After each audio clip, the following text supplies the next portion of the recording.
So good morning. Welcome back for yoga practice. I'm really glad to be here. I know that most of you know that I was away in India. I went there for Ayurveda and concussion therapy. I got to have my first 3 weeks of panchakarma in India. I have had panchakarma in the US before, but this time I had my panchakarma in India, which is a very different and incredibly worthwhile experience. I'll share more about that when I have a chance to do so. Why is it different between here and there and so on, and why was it so useful? But I'll discuss that another time. So thank you for your support, for all of those messages that I was able to get, and also for your support inherently, even if you didn't message me. I really appreciate it. I am glad to be back in the US on the one hand, and also it's quite cold here and a little bit dark. It's not as easy to walk about in one's neighborhood and see pink bougainvilleas blooming and other flowers that can't be named blooming. So I'm glad to be here with you all. And I do enjoy coming home, and I also miss India. This morning, I want to teach based on some work that we're doing in a teacher training group. And our topic this weekend is on the model of the koshas. So I want to give a short description of that in a few minutes, and then how we use this model to understand trauma recovery, and also inherently how we come to have a sense of resilience in our lives. So thank you for being here, and let's start with a comfortable seat together, and we'll settle in. Yeah. It's nice to see all of you. I'm just taking you in there. You can rest your hands in your lap if you like, and you're welcome to close your eyes.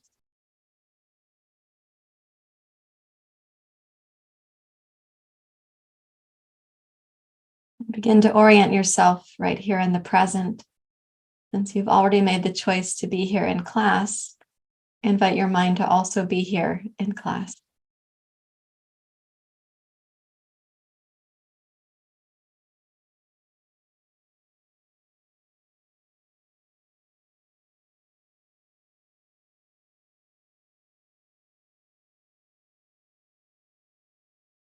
So sometimes it helps to have a sense that you're like loosening the thought clusters, as when a tree loosens the leaves from the branches. We just let those thought clusters fall to the side for now, and increase your awareness of what is central for you. And you could use the breath for that, like even breathing up and down the central channel of the spine.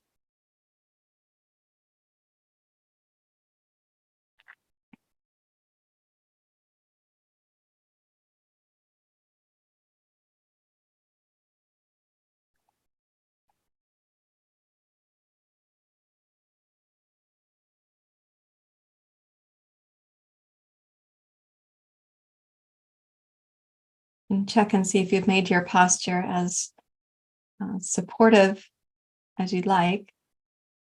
So lifting the crown of your skull and setting the shoulders back and down, for example. But also check that you're not holding any unnecessary tension, so that as you intentionally bring the breath up and down the central channel of the body, there's a felt sense of ease in your posture, as well as commitment.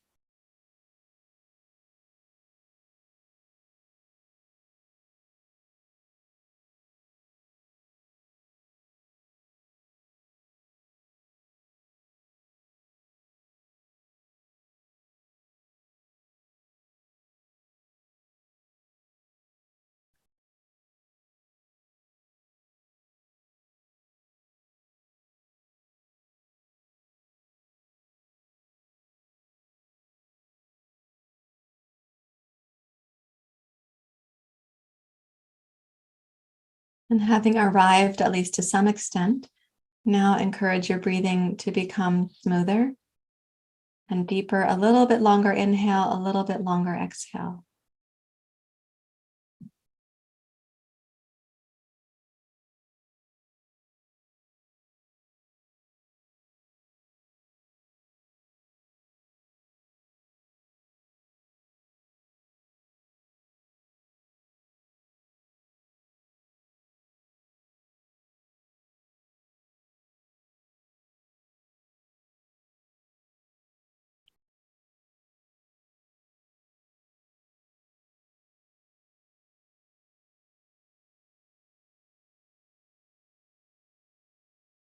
And then bring awareness to the experience of the breath. There's the moving part of the breath, inhale and exhale. And then there are the pauses, these little glimpses into stillness. You don't have to change the length of the pause, only notice and recognize it. The in-breath, the pause, the out-breath, and the pause.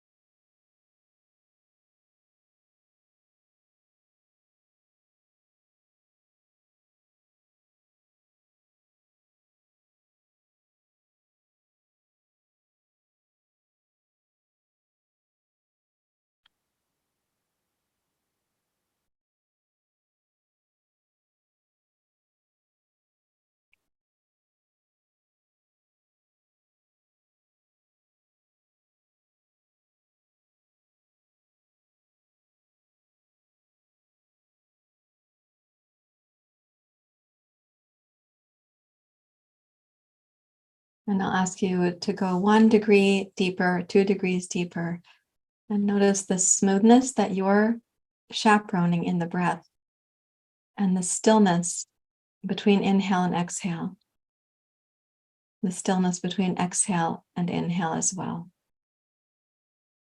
We want to make our entrance into that stillness and our illusory departure from it. We want to make those also smooth.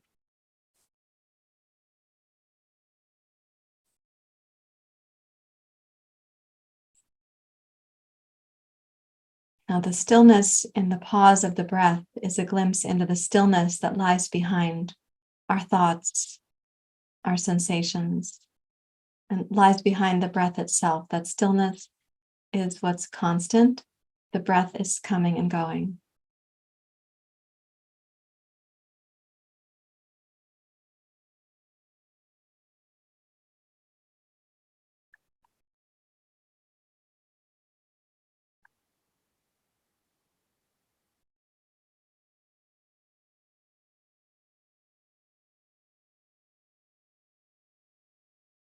And just see what happens for you with your orientation when you hear that it's the stillness in the breath that is that constant abiding presence. The breath is then coming and going through that stillness.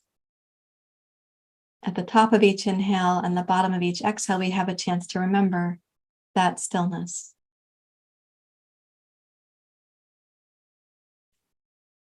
And please raise your hands to your heart. And we'll chant Asatoma Satgamaya. May this practice help us to know the real from the unreal, what is true, what is untrue, what is the valuable place to give our attention and our vitality, and what is less valuable for that. May we overcome darkness and remember the Jyoti, the light, and may we recognize the difference between that which is finite and that which is infinite. Let's begin. Om Asatoma Satgamaya Tamasoma Jyotirgamaya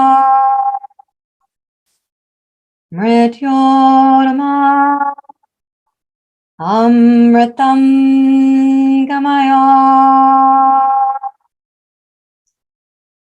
Om Asatoma Satgamaya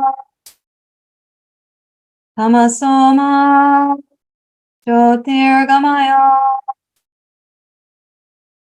Mrityorma Amritam Gamaya Om Asatoma Satgamaya Tamasoma Jyotirgamaya Mrityorma Amritam Gamaya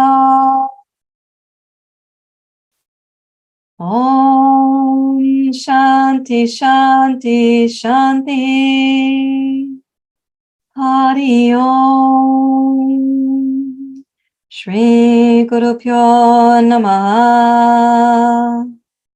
Hari Om.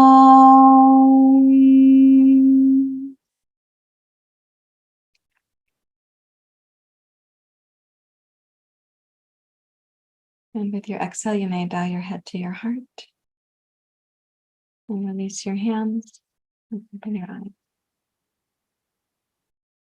So this glimpse into stillness, we recognize that it's beneath the kind of fabric of daily life. And sometimes we might feel fortunate to touch it or to have a few minutes of stillness or a few minutes of relief. But in yoga practice, we're actually being encouraged to recognize that stillness behind all of this movement. And we might even say behind the chaos and the insanity, behind the lila, the play of everything. That stillness, we sometimes refer to it also as the silence or this immense presence. It's not stillness like vacancy. It's a kind of fullness of presence. We might use the word ananda to describe that. So in the model in yoga called the koshas, there are 5 layers in the koshas, and the most indwelling is called ananda, representing that which we most deeply are. And the next layer from there, so if you think of that as when a stone is tossed into a pond, there are ripples created from that. So this ananda then creates the next echoes or vibrations of itself. So from this silence or deep presence or inner joy, the next layer is called vijnana, and it refers to a sense of wisdom or deep knowing. So those two are very connected, right? When we touch into deep knowing, we're very close to home, to this ananda. When we're lost in distraction, we're kind of very far from home. But home is not that far away. So in one breath, you can come back home. The next layer from vijnana is called PanchaMaya Koshas, and it represents the mind and the senses. And when our mind and our senses are clear, then the transmission from this deep wisdom through the mind and the senses comes into our thoughts and our actions and into our relationships. But when the mind and the senses are not clear, what comes through is coming through that residue of what is not clear. So if you think about like a stained glass window, if it's relatively translucent, if the mind is translucent like that, then this ananda, this inner light or joy, will shine through and bring with it the wisdom. But if the stained glass window is very dark or deeply colored is a word we might use, what comes through is less of that ananda, less of that vijnana, and more of the mind stuff. It's called mind stuff in yoga. They're called vrittis, or fluctuations of the mind chatter. And that's what can end up coming through then into our daily life. It's on our to-do list, it's in our relationships, it's in our perceptions of others, it's in the narrative we tell about ourselves. It's basically kind of capable of clouding everything. And that will then affect the pranamaya kosha, the next layer. And that pranamaya kosha refers to our vital body, our energy body, our subtle body, and also our nervous system, respiration, circulation. So as Western medicine, as modern medicine is discovering, there is a mind-body connection. And I prefer that they say mind-body connection as they do, because the mind is influencing the body all the time. So the manomaya kosha is influencing the pranamaya kosha in various ways all the time, because the echo flows outwards. So if the manomaya kosha is clear, we can help to clear up our vitality and our nervous system and our respiration and so on. If it's not very clear, then pranamaya kosha is it kind of has a residue, or it's always kind of co-opted by the mind. And that then flows into what's called the annamaya kosha, which is this thing, this physical body. I sometimes call it your skin suit, this musculoskeletal thing, the aches and pains of the physical body, the food cravings, the headaches, the diabetes, all the autoimmune conditions, everything that shows up in the annamaya kosha, we say in yoga has its root back in the manomaya kosha, and it has its healing in Vijnanamaya and Anandamaya Kosha. So our task is really to clear up the Manomaya Kosha. So we have this ability then for that inner light or joy to heal us from the inside out. Of course, most of us are not recognizing that we even have this inner joy. And we know as yogis because we've been researching and exploring and practicing together. But most people don't know they have it. So we see them living with the physical body, the breath body, and the mind. And sometimes the journey to yoga for beginners is asana, pranayama, meditation, inquiry, and coming back home. So we can perceive it as a journey from the outside to the inside, but it's actually the model of the koshas. What has caused the koshas to come into expression is ananda. So it is a journey from the inner to the outer, but we can go in both directions. Yoga is very flexible this way. So where trauma lives then, we do feel the trauma in our bodies, and we feel it in the nervous system, so the annamaya and the pranamaya kosha, but it's long-standing traction in the body and the breath lies in the mind and the senses. And that isn't to say that your thinking is causing your trauma, because most of the developmental trauma happened before you had thought or cognition. So what's held in the body is in the senses, and then therefore in the neurological and tissues of the body also, often wordlessly. So I'm going to ask you to consider that a lot of what we are trying to resolve with trauma in the body is from a wordless place. And therefore the body is actually a great gift to us to work with. We don't need to have the language to understand what's happening if we can have the understanding within the body of what is happening. So through the practice, I'll explain a bit more here and there and give the context for how we're experiencing it in today's practice. But for the moment, I'd like you to have a yoga strap and 2 blocks. Now, one of the things that makes this possible to go from the outer to the inner and really come back home is integrating how you use your mind during your yoga practice. And the word for that in modern day America is mindfulness. So how we use the mind in yoga practice, we're going to call that mindfulness. So please reach for your strap. And let's put a loop in the strap. So there's this thing called the tail of the strap, and then there's a loop like this.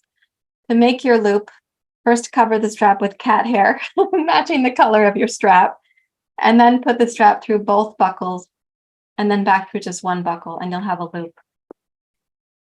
Put your blocks within reach, and please come to lie on your back.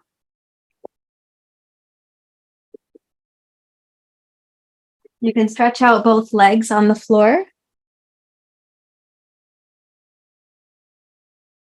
I'm just waiting for you to be ready. It's okay to get yourself settled.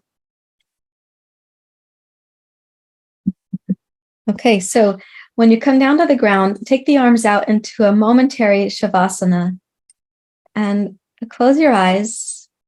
And first, you can sense how the words are landing, what I was just sharing with you. How is that conversation landing in your body, perhaps even in your mind? And then go deeper than thought and notice the simplicity of your body resting against the ground. But relax the skin of your body. And anywhere there's physical contact with the ground, invite it to be a little bit more at ease. Like the back of your head, your shoulder blades, whatever parts of your upper arms are touching, the elbows and knuckles.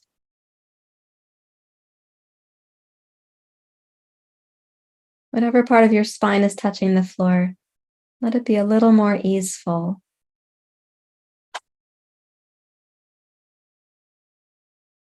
Also the back of your sacrum. Whatever parts of your thighs or calves are touching.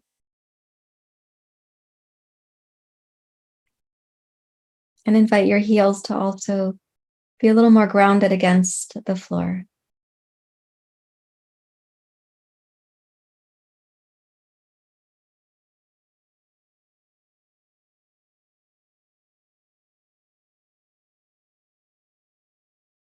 Once your mind has kind of acknowledged those touchstones, now please take your yoga strap and raise your right foot up into the strap. Place the strap across the mound of the toes, and then take your hand inside the loop. So go from the side of the loop that is at your shin, and then cinch the loop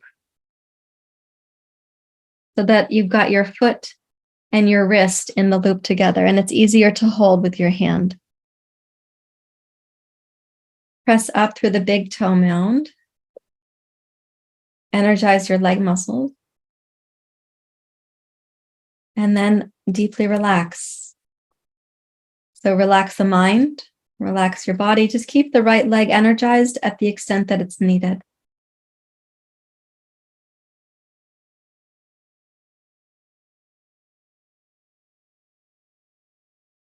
Now, of course, you're going to notice the sensations in your right leg, particularly if they're strong.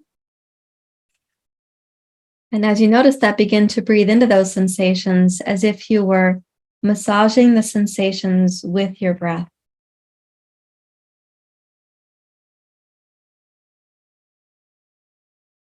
On the inhale, you can imagine that you're greeting the sensations with openness. On the exhale, accepting the sensations as they are.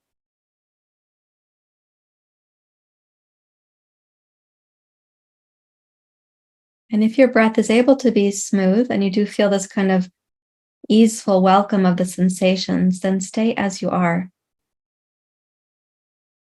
But if your breath is not able to be smooth because the sensations are too strong, then you can back off slightly in your pose to the place where your breath and your mind and your sensations are in harmony.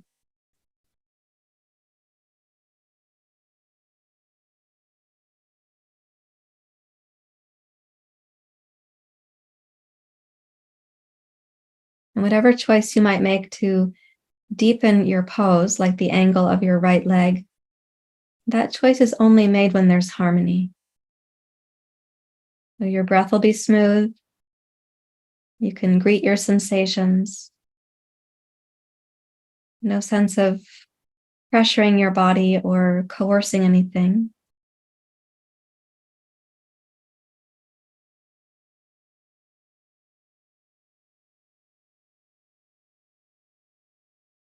Breathing in, we open the relationship between us and these sensations.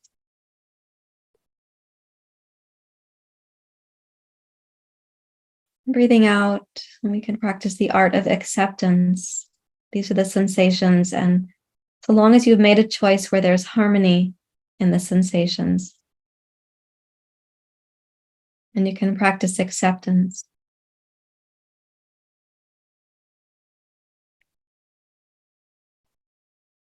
But if you do notice yourself pressuring your body in some way or tolerating a sensation that's actually painful, then your practice is going to be accepting the fact that it's painful and not tolerating, but actually backing off a bit. And with your next exhale, start to open your right leg out to the side and go just a few degrees. So we're not going to tip over to the right. Notice when your breath remains smooth, you feel like you can greet the sensations. Or if your breath becomes choppy or distracted or forceful, those would be signs that you're bypassing the harmony between your mind, your body, and your breath.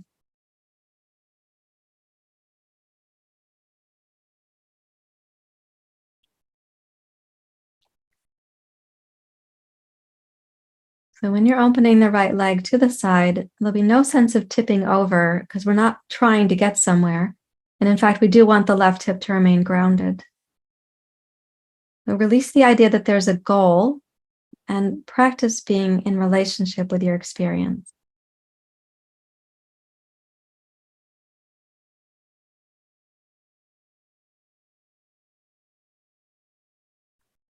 And the moment that you bring in tension or coercion, again, back off a bit so there's harmony.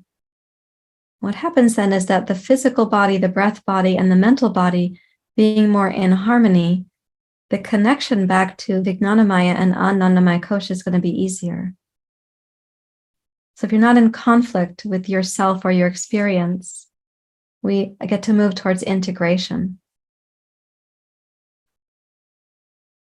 And the body, breath, and mind are integrated. And we're going to inhale and bring the right leg back up to center.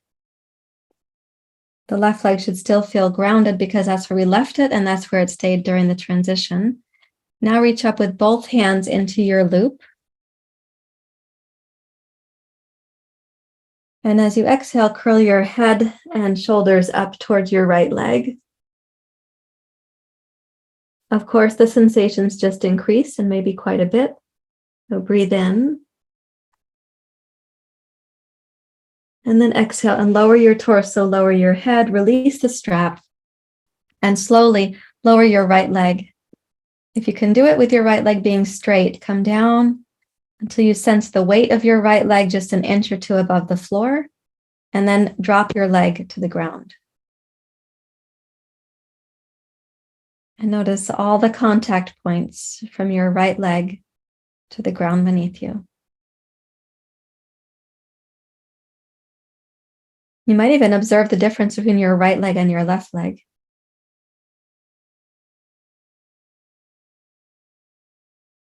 Now take the left leg up into your strap.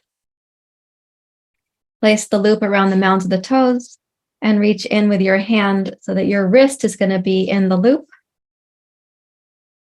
Open your right arm out to the side. And once you have the basic shape of the pose established, then come into your breath again. It's kind of like the mediator between your mind and your body. We could inhale to the sensations of the left leg and greet those sensations as they are. And exhale and see to what extent you're actually accepting the sensations, or are you bearing it or tolerating it? Is there any sign from your body that you want to back off a little bit?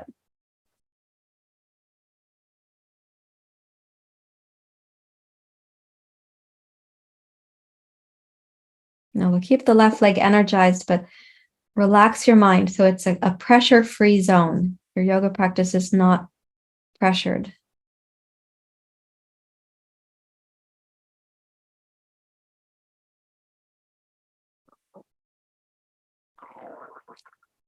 Let's keep the right leg long on the floor and also grounded. And for each time you breathe into the sensations of your left leg, the chance to be present without judgment.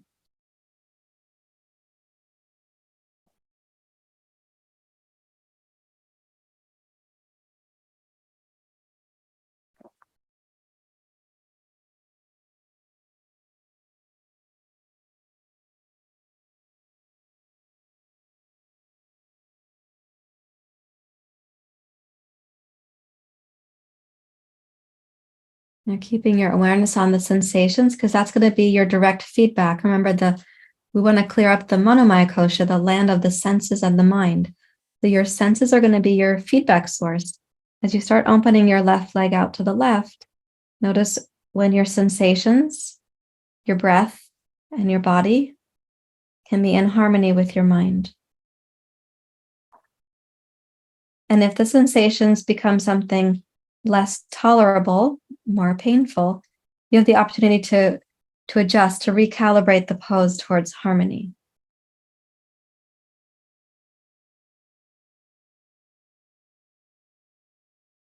And that might mean backing off from the pose a little bit, or giving yourself more support, or going more slowly.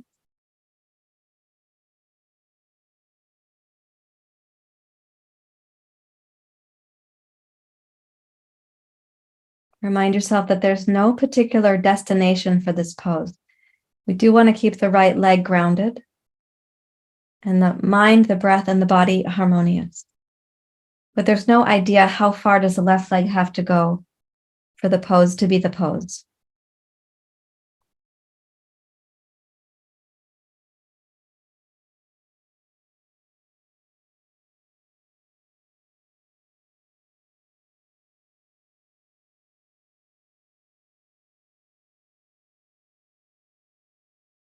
So the breath can go to greet the sensations. We have hopefully an attitude of openness, like the breath is an ambassador greeting the sensations, and the mind is able to be humble about that.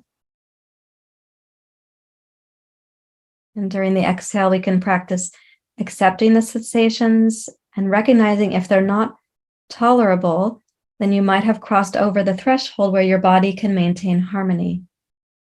And that's a sign to lessen the pose, to kind of back off a bit and find the place where there is harmony.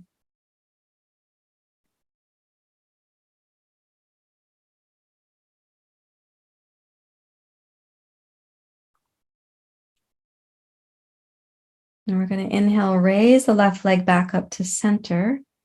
Once your leg comes up, reach up with both hands to hold the strap.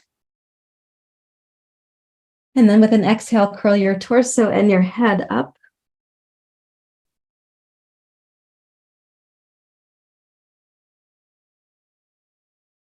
And then with your next exhale, release the strap from your foot.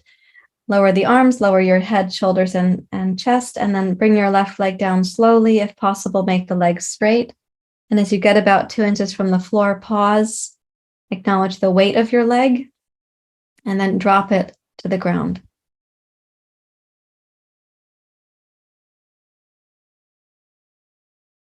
And notice the contact points that your left leg has with the ground beneath you.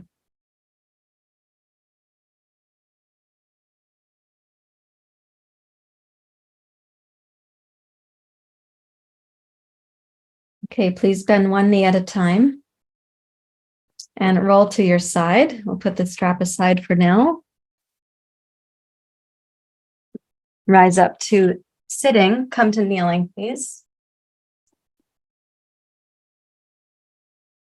Okay, so if our yoga practice is a time this morning when we prioritize harmony between the physical body, the breath body, and the mental body, that is a lesson we can definitely take with us from our yoga mat into life at large. And if while we're here, you might notice that things happen like you pressure yourself, or there's like a heckler in the balcony, I sometimes say, there's an inner critic, or there's a story that you should be working harder, or that you're not doing enough. If all of that is coming onto your mat, know that it's got its source in your larger life. So life is coming onto the mat, and the mat is going out into life, and we get to choose. So here we're going to rework the pattern of pressure or angst or criticism and come into harmony and respect and appreciation. It's one of our priorities for this morning.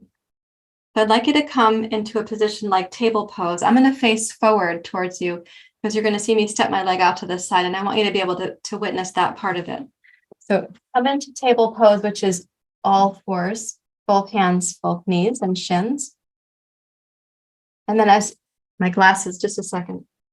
I have to remember where they are. So, okay. As you come into this position, take your right leg and step it out to the side so that the toes of your right foot point forward. And in this table pose, press into your right hand. Inhale, lift your left hand and twist to your left. And then exhale and lower your left hand down to table pose. We're going to repeat that. Inhale, open to your left.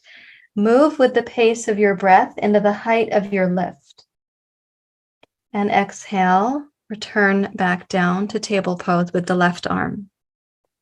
Okay, twice more. Inhale to open. And exhale to return.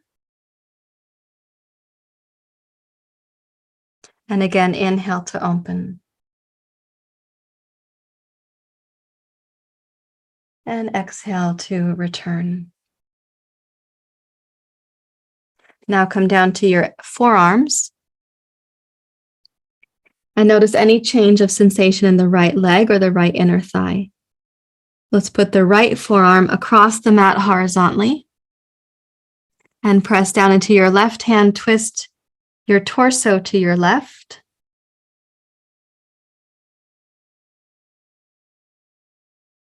And let's use the breath to greet the sensations of the right leg, the upper inner thigh, and all the way down to the inner heel.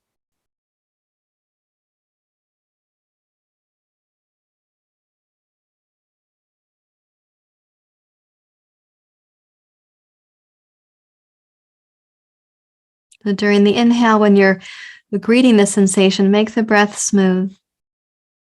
On the exhale, we practice sincerely accepting or even appreciating the sensation. And again, the exhale is smooth.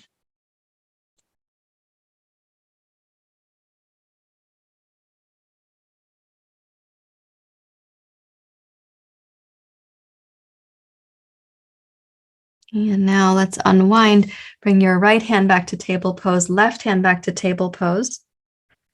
Press into your right arm and inhale, twist to your left. And notice if there's any greater sense of ease or freedom for the twist to your left. Exhale to come back down. We'll do it 3 times. So what you might discover is how the body is interconnected. That your twist to your left depends on the flexibility of the right inner thigh. Of course, also the flexibility of your upper back, chest, and shoulders. Bring your right knee into table pose now, and let's step the left leg out to the side. Turn the toes pointing forward. Press down into your left hand and synchronize with your breath as you inhale, open to your right. And exhale to return your right hand to table pose. Inhale, twist to your right. Exhale to lower. Of course, at your own breath pace. So synchronizing with your breath is one of the important ways to bring harmony. Harmony between your mind, your body, and your breath. Okay, let's come down to the forearms. And then bring your left forearm across your mat. Take your right hand to the floor and twist your upper torso to the right. And breathe down through the left inner thigh, all the way to the inner heel. So you're greeting the sensations there.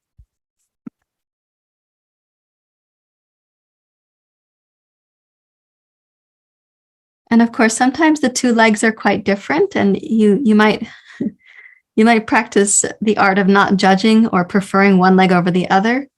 And if you do have a painful leg, or one is very different, or you have an injury that you're working with, I'm going to recommend that you call that your opportunity leg versus the problem side or the difficult side. Call it the opportunity side.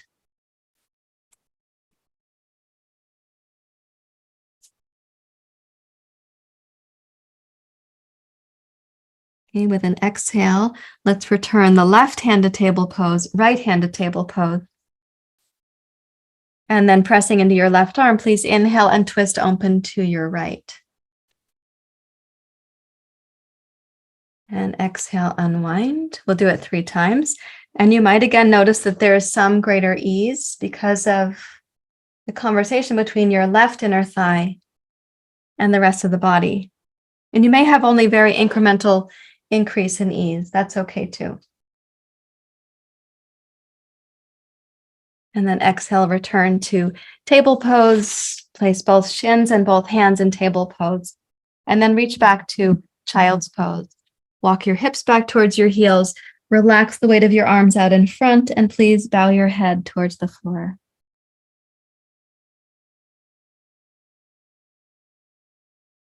And notice the many contact points that your body has with the ground right now. That includes your hands, your forehead, your knees and shins, the tops of your feet.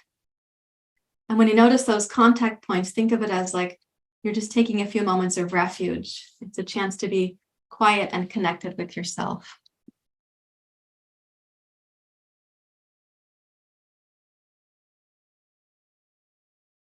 And then inhale forward to table pose. Curl your toes under, please, and step into plank pose. And in your plank pose, reach back through both heels. Press down into all 10 toes. Press into each knuckle of the fingers, less so into the heels of the hands. And as you notice these contact points, just very slowly tippy toe forward in your plank pose, and then roll back in your plank pose. You have greater sense of where the floor and your hands and feet are meeting then. And now inhale, raise your hips high into downward facing dog pose.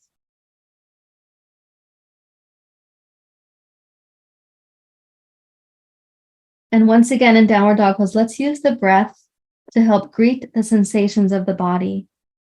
So anywhere you notice the sensation that's asking for your attention, breathe in and say hello or warmly welcome those sensations.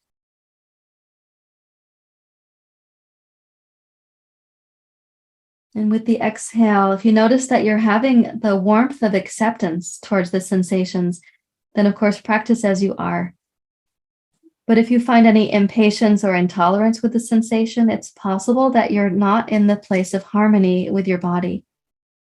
And making an adaptation to your pose would be wise in that case.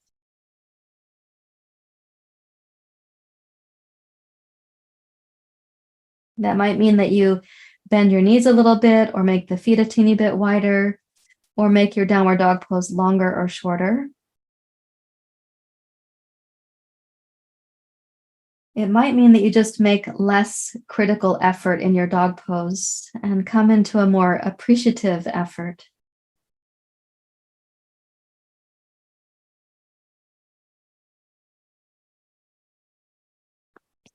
And now walk your hands and feet towards each other until you're in the pose called Uttanasana, the standing forward bend. Let's put the feet so they're hip distance apart, please. And with an inhalation, glide your spine forward, lift your heart and the base of your skull, and then also your gaze. And then exhale and bow over your legs. Let's do this 4 times more. So it's an easeful glide forward. Energize your legs, move through your spine. And exhale to bow towards your legs, completing the breath as you complete the movement. And 3 times more.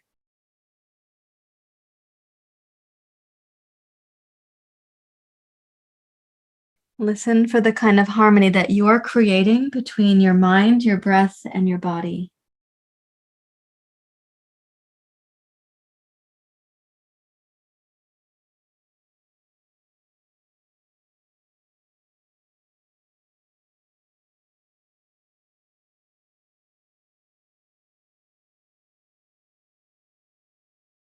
And then please raise your hands to your hips and rise up to standing from there. When you come up to stand, come to mountain pose, relax your arms, and let's drop the mental focus down into the footprints and notice the contact points that are right there.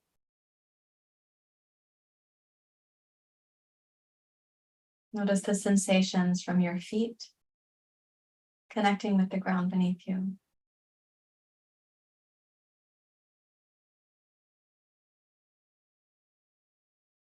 Without needing any sensation to be different. It's just a place of giving the mind a moment of grounding.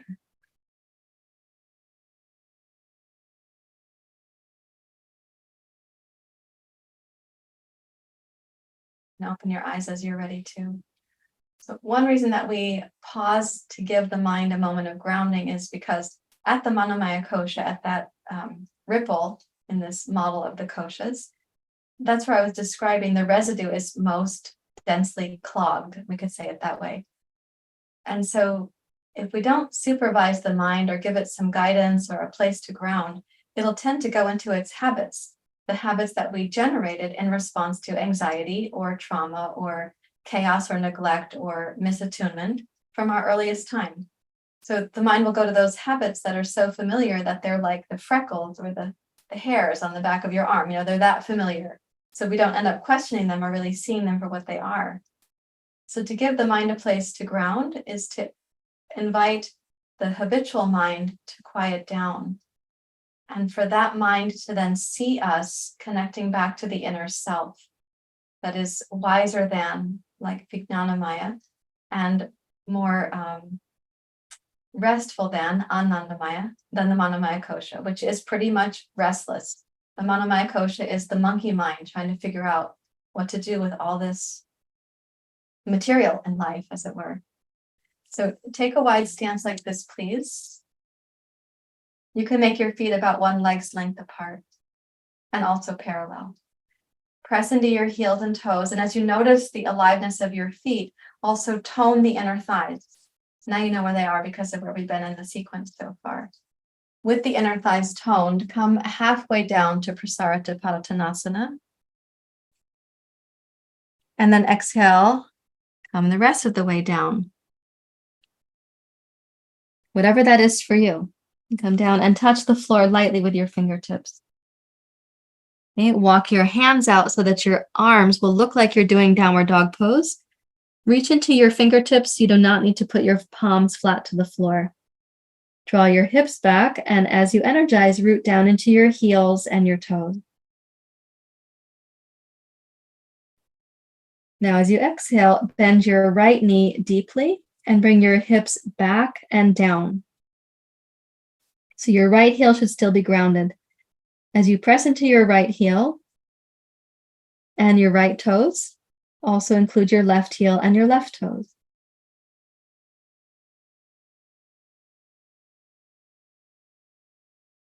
Now, in coming down like this, you have the option of staying just as you are right now. If you'd like the pose to add a little challenge to you, then sweep the arms wide in a T shape and keep the torso parallel to the floor. Resist the urge to overarch your lower back to hold up your trunk, right? So keep the back waist broad. If you've swept the arms wide, that's especially important. If you'd like a little bit more challenge or heat in your pose, sweep both arms forward, keeping the torso on a horizon.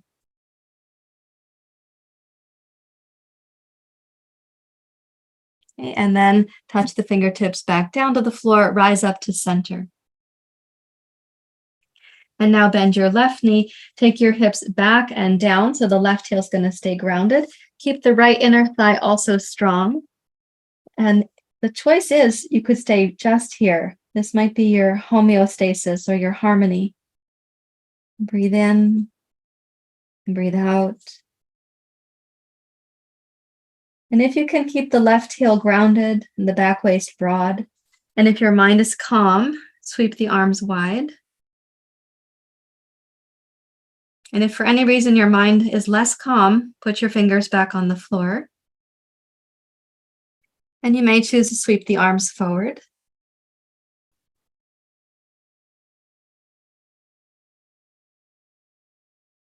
And then exhale and touch your fingertips down. Inhale, bring your legs to center. And exhale, walk your hands back into the line of your feet. So it's foot, hand, hand, foot. Root into your heels now, and please inhale, rise up to standing. And exhale, go heel, toe, back to mountain pose. And again, let your mind find your footprints.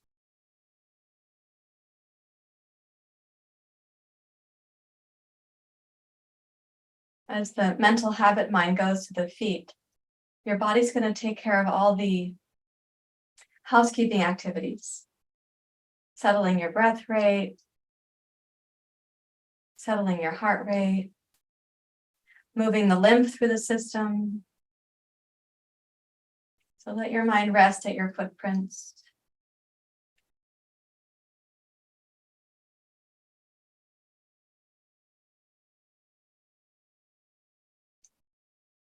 And now reach for your 2 yoga blocks, please. And place them on the floor. Take a wide stance once more, like the length of one leg. Root down into your heels and toes. So one thing about coming back to the US from India is that it feels cold to me here. I've been bundling up and the heat's on in the house and everything. Of course, it is cold. Did you guys had an ice storm while I was away? Sorry, I missed it. Wasn't available to you. But we're in Vata season, which is the season that's the most cold. So sometimes having heating poses during your practice is really helpful for balancing your doshas. So that being said, if when you take the variations, your mind gets heated. Your mind becomes like pressured or competitive or critical. You're losing your harmony. That wouldn't be helpful to heat the mind. We're interested in heating the body a bit, but we don't need the mind to be heating over, as it were. Okay, so with this wide stance, feet parallel again, energize your inner thighs and come over to place your hands on the 2 blocks.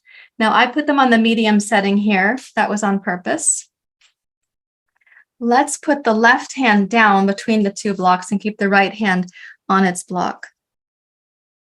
Notice that the torso is now asymmetrical. Inhale. As you exhale, energize your left leg, your left arm, your right leg, and then inhale and twist to your right. So by staying down for a few moments in that position, your upper back spine was being notified that we were going to twist to the right. But keep both legs grounded, left arm grounded. As you raise your right arm, we want the arm to be easeful and not filled with grasping or angst. And then exhale, return your right hand to its block. Press into your right arm to pick up the left hand and put it back on its block. And then drop your right hand down between the 2 blocks. And of course, if the floor is too far away for your right hand, you could put 1 block flat like this and 1 block tall like this. I just want this stair step because your thoracic spine is getting notified in advance of twisting. You're getting the message. Then inhale and twist to your left.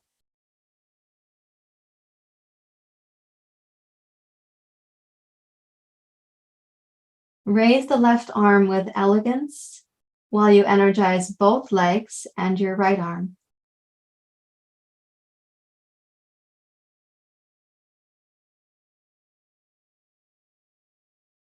And then exhale and return your left hand to its block. Press into the left arm to place your right hand back on its block.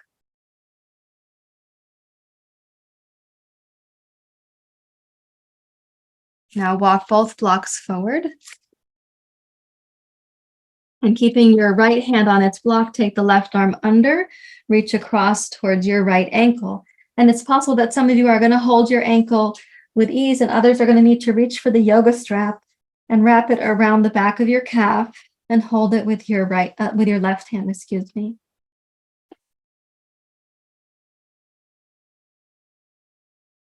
In this twisting pose, keep both legs stable and centered.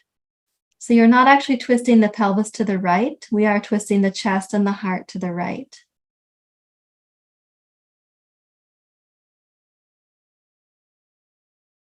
Notice if the breath is able to greet your sensations and your efforts with openness. And on the exhale, if you have access to an internal sense of acceptance and appreciation, you're probably in your harmony. If on the exhale you're tolerating or clenching, just waiting for the pose to end, you're probably just past your threshold in the pose.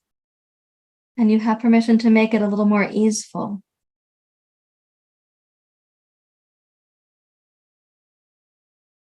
You also have permission to make it a lot more easeful, of course. Let's release and place the left hand out over its block. And then bring your right hand under. Reach across towards your left ankle.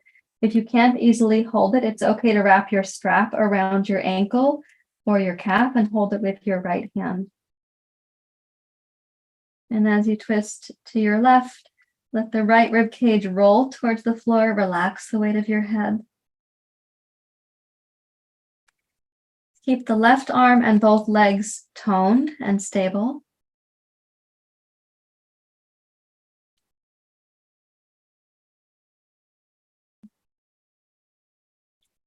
And listen for the harmony between your body, your mind, and your breath.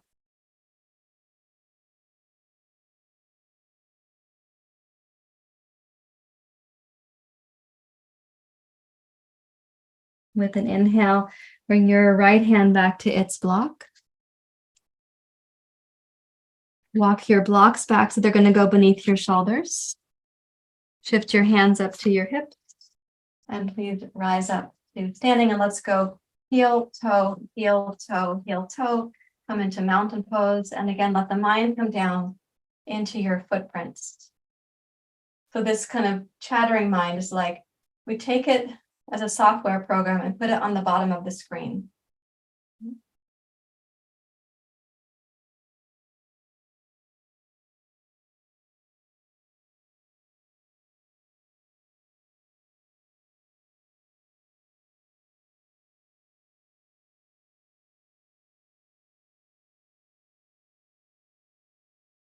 And now I know that there's, oh, my camera just got overheated. Just a minute, I'm going to turn it off.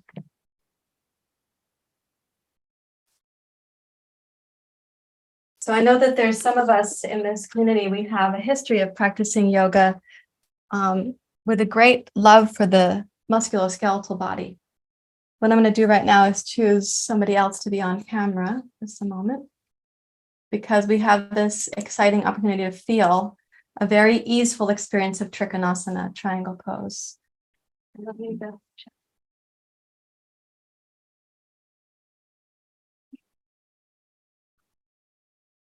Hope, can I use your camera? You have a really good view right now. And we're going to do triangle pose. You don't have to change your angle or anything. So I'll put you on the spotlight. Thank you, Hope. Okay, so let's take a wide stance on the yoga mat with a block on each side. One for your right foot and one for your left foot. If you only have one block, of course, if the dog ate the other block, then you just use one and you're going to move it side to side. But place it to your right first and turn your right foot to the right parallel to your mat. Turn the left toes in slightly. And then let's place the hands on the hips to start, just to get a sense of like, where's the center of gravity right now in your pelvis?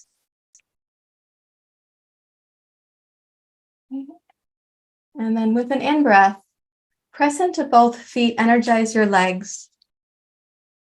On the exhale, tone the low belly. And then inhale, raise your arms wide out to the horizon. And with your exhale, please come down to trikonasana. And my hope is that you'll notice that everything so far in class brings you to a triangle pose that is radiant and easeful. The block for your right hand can be as high or low as you would like it to be. But see if you might think of trikonasana as a time to bask in your ananda, in your vitality and lightness. Can you bask for a few moments here? It's okay to look down or to look up based on what your neck prefers. And the quality, the mental attitude of basking is one that you can bring in, even if the physical body doesn't particularly feel like it's basking at the moment. You can elicit something by imagining it. It's one of the great things about being a human being. Our imagination can be a great benefit to us. Thank you for practicing so beautifully. Let's use an exhale to rise up to standing. That means you're going to need core strength from your hips to your heels. Yeah, great. Nice job, Cindy. I love the sky behind you. It's really awesome. Okay, let's turn the feet to the left. And thank you, Hope, for being our model. As you turn your left foot to the left, turn it to be parallel with your yoga mat. Turn the right toes in slightly so your hips are already notified that you're going to be going to your left. And then hands to your hips just to, again, reacquaint yourself with your center of gravity. With your inhale, energize your legs. On the exhale, tone the low belly. And then inhale, sweep the arms wide. And on your exhale, please come to trikonasana to your left. And think of it again as a pose in which you're going to get to bask a little. This is the accumulation of the other poses in the sequence so far. In whatever way you can imagine the feeling tone of basking in your heart or in nature or basking with the divine, whatever words come for you. Notice how that feels to invite into your body. I want to acknowledge that those of you who have your cameras on, it's really beautiful to see the architecture of your pose and your efforts and elegance. So thank you for sharing your practice. I know that not everybody has camera capacity at all times, so thanks to those who do. Okay, let's breathe in smoothly. And please use your exhale to rise up to standing. That means core strength and strength of the legs and the feet. Make your feet parallel, please. And we'll go to mountain pose again. So heel toe, back to mountain pose. It's a way of returning to present moment awareness.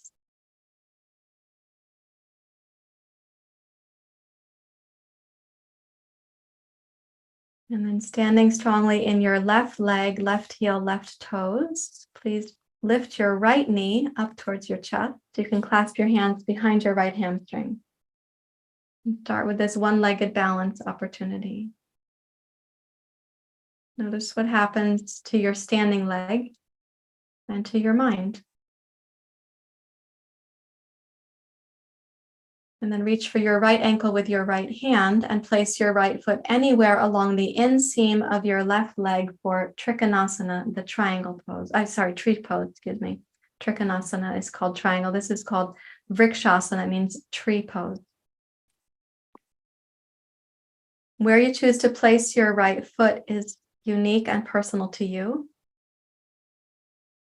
You can bring your hands to your heart.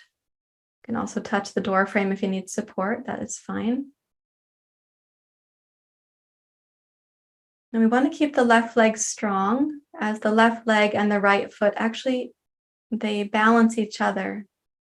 The right foot presses against the left leg and your left leg can press back.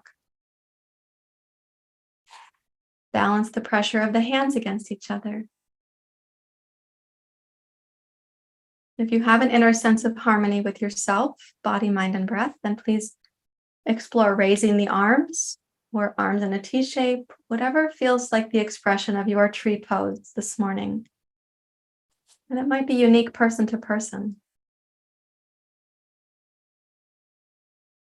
And see if you could again imagine the quality of basking. You want to make the kind of efforts in the pose that give you the opportunity to feel what it would be like to bask in the present moment, to bask in your heart, even to bask in a deep knowing of your own goodness, your inherent goodness.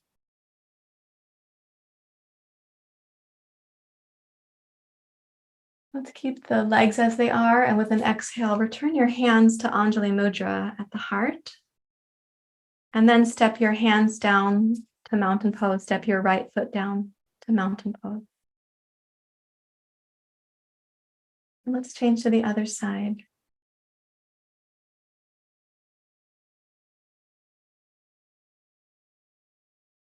Take the steps as you know them to be.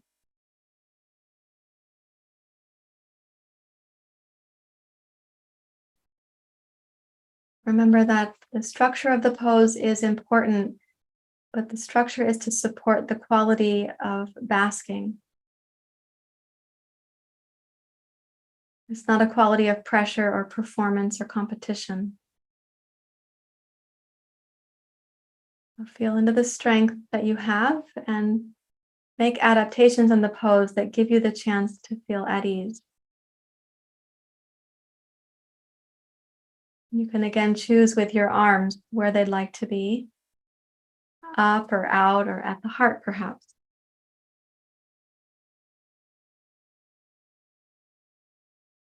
To choose based on the quality you want to grant yourself access to. It's very different than choosing based on some idea of a yoga pose.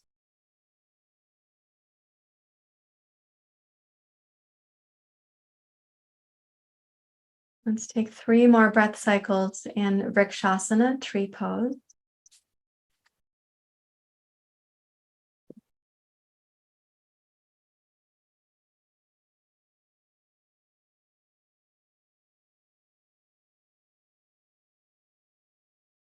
And then you can step down in a thoughtful manner. And please return to your mountain pose And let the thinking mind, especially from a balanced pose, encourage the thinking mind to just go to the footprints and be quiet.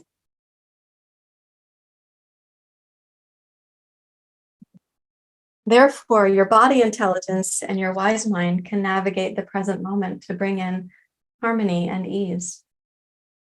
The thinking mind right now has no permission to intrude.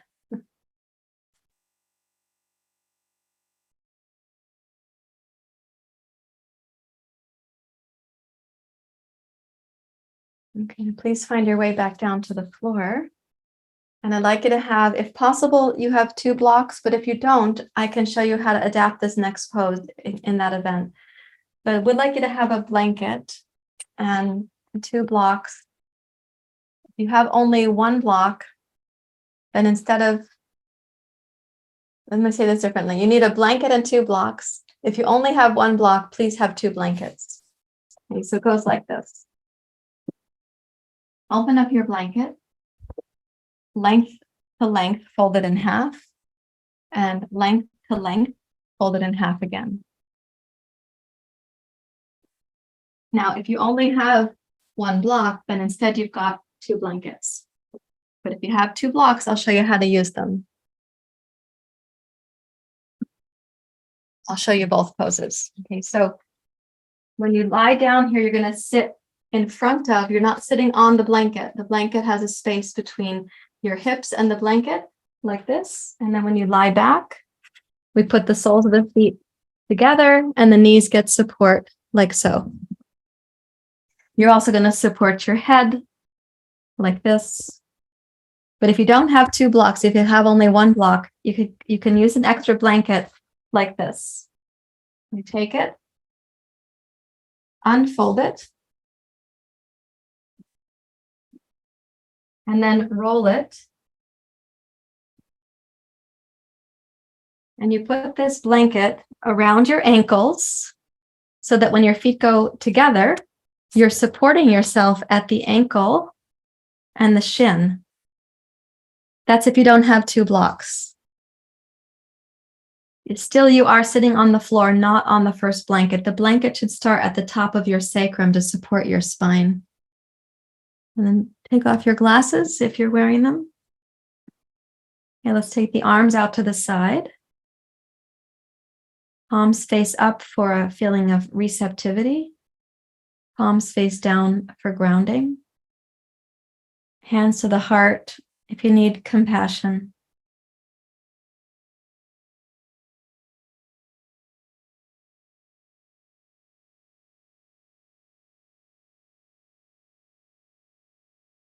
And now let's imagine the skin of the whole body softening. The efforts of your practice are over. We're going to have a period of shavasana before meditation. So relax the skin of your body, the places between your eyebrows, the corners of your eyes.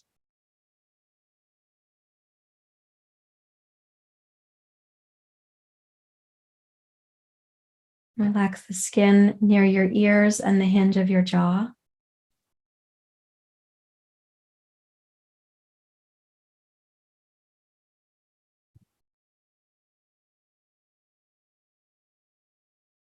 And soften the skin down the sides of your neck and to the upper place where the shoulder blades meet your neck. Relax right there as well.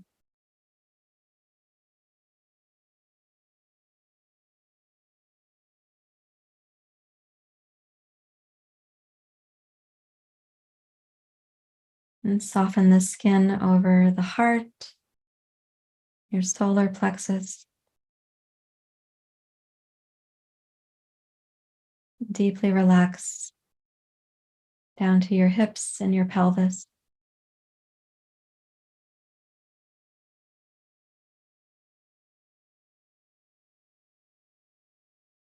And even relax the skin in the space between your fingers and your toes.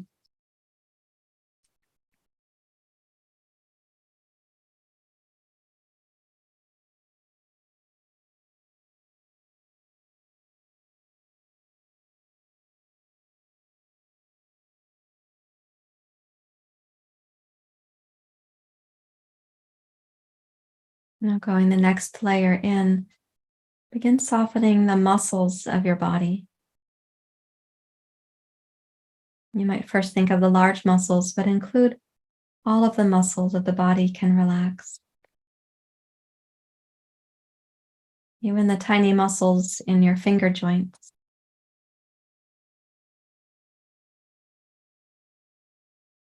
The muscles of the eyebrows.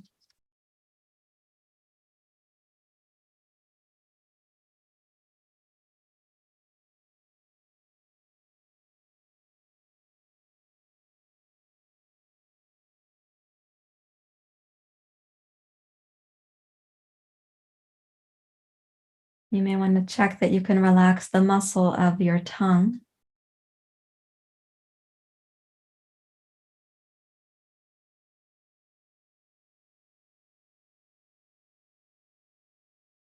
And also your diaphragm.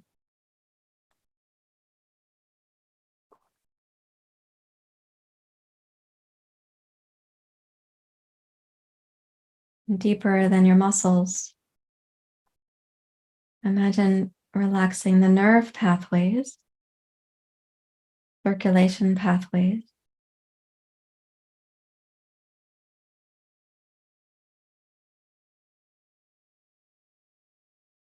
You could even visualize relaxing the nadis, the subtle nervous system pathways. Maybe you refer to this as the meridians in acupuncture.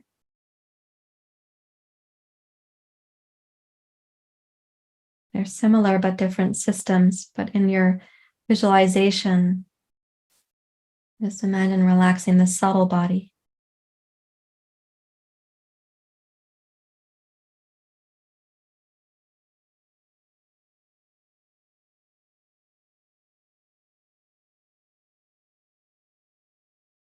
And visualize this as the journey, layer by layer, to come back home. As you now relax the organs in your abdomen. All these organs of vitality. Imagine them each with a half smile.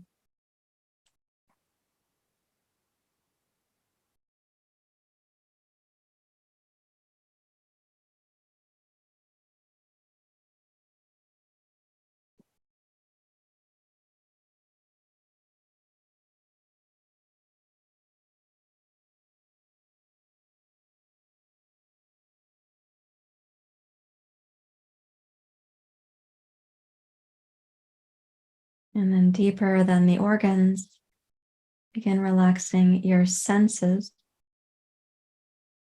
and therefore your mind.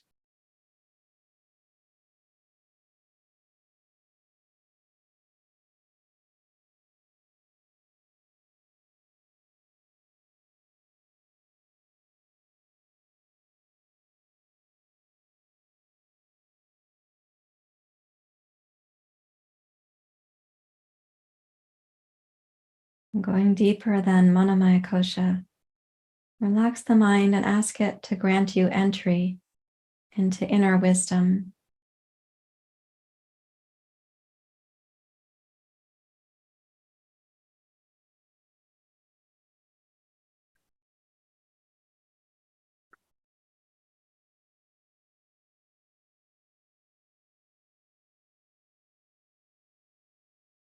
And deeper than Vijnanamaya Kosha, we come back to Ananda.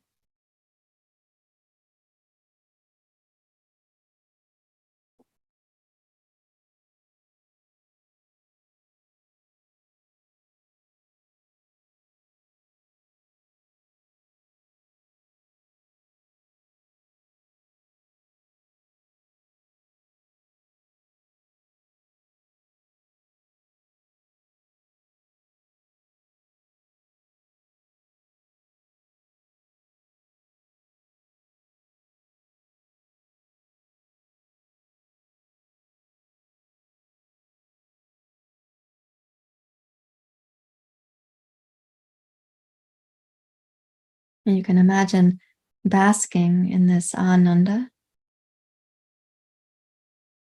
It is a quality of homecoming,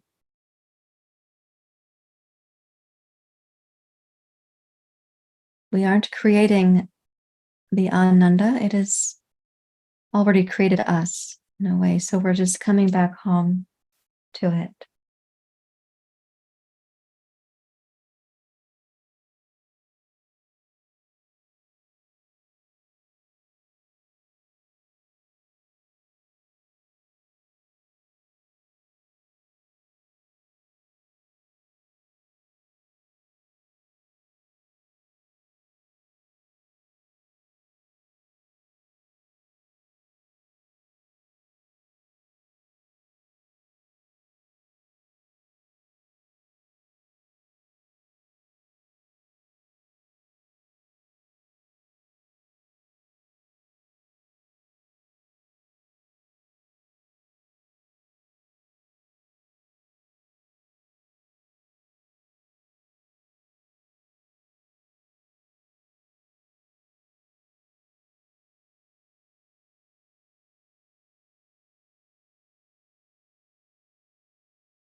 Allow yourself to go a few degrees more deeply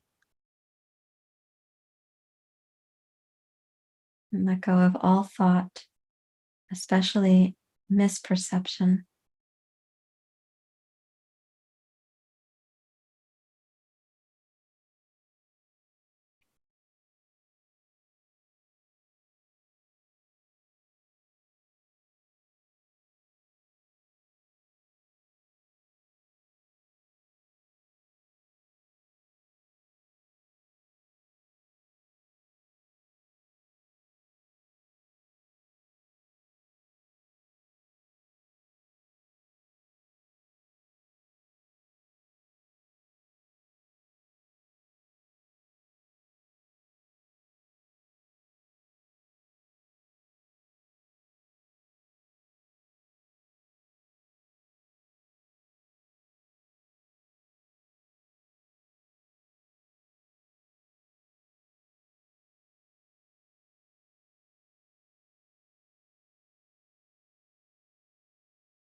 While remaining in a Shavasana mode, and take the legs and straighten them out to a regular Shavasana.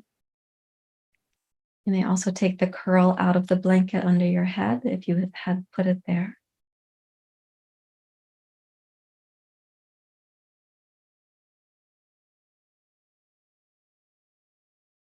Allow your mind and your body to both drop in a little more deeply.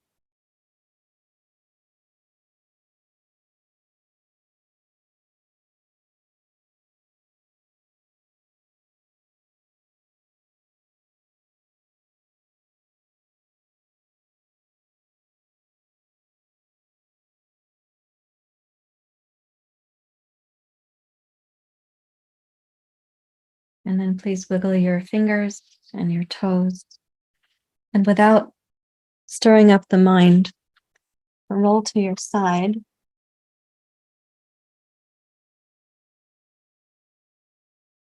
And then bring yourself up to sitting.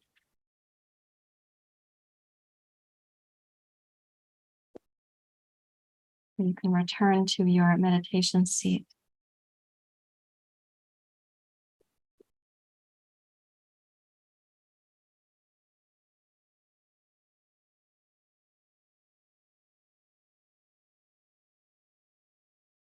When you come to your seat, make it comfortable and stable. Sukham Stiram Asanam.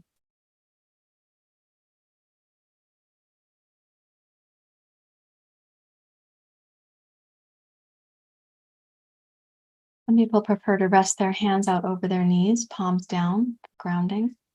Some people like palms up, a little bit more receptive, and some prefer one hand in the lap of the other.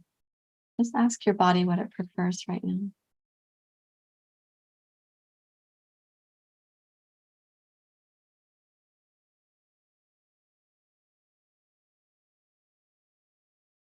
And as you come into your seat, I'm going to ask you to imagine the inner self, capital S, the inner homecoming.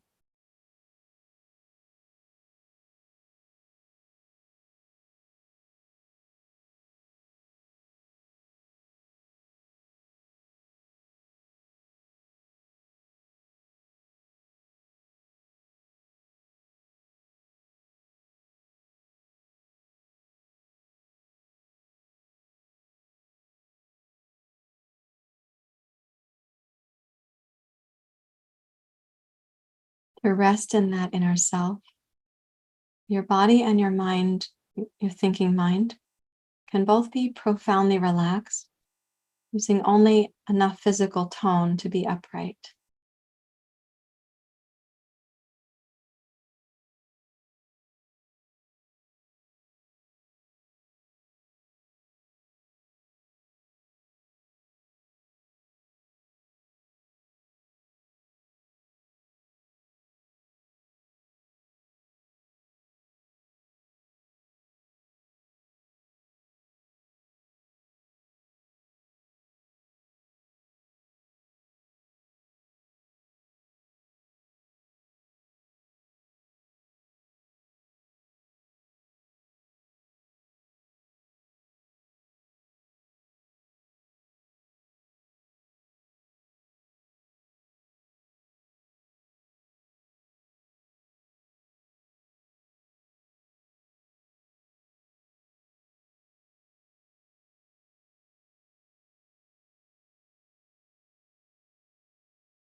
Encourage your thinking mind not to intrude on you right now, to rest in the inner silence or stillness.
As you imagine this inner homecoming, for the next minute or so, also include that others are practicing homecoming as well.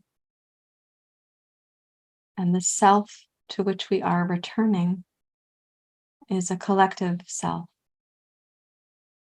It's a kind of abiding consciousness.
Please raise your hands to your heart.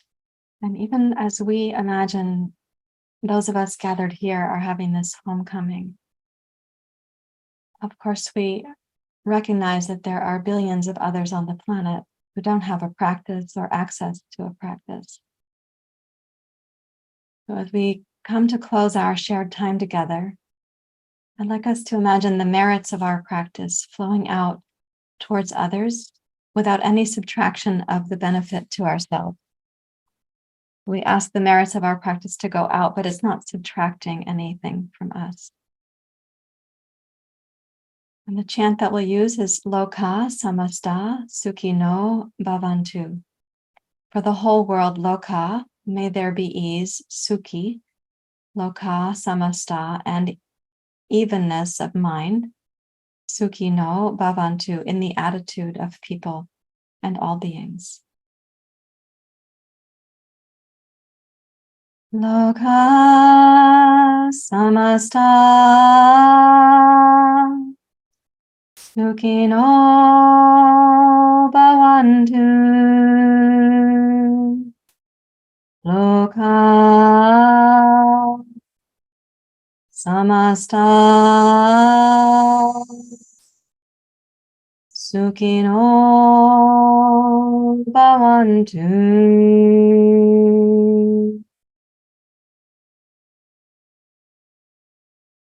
Thank you very much, everyone. Namaste.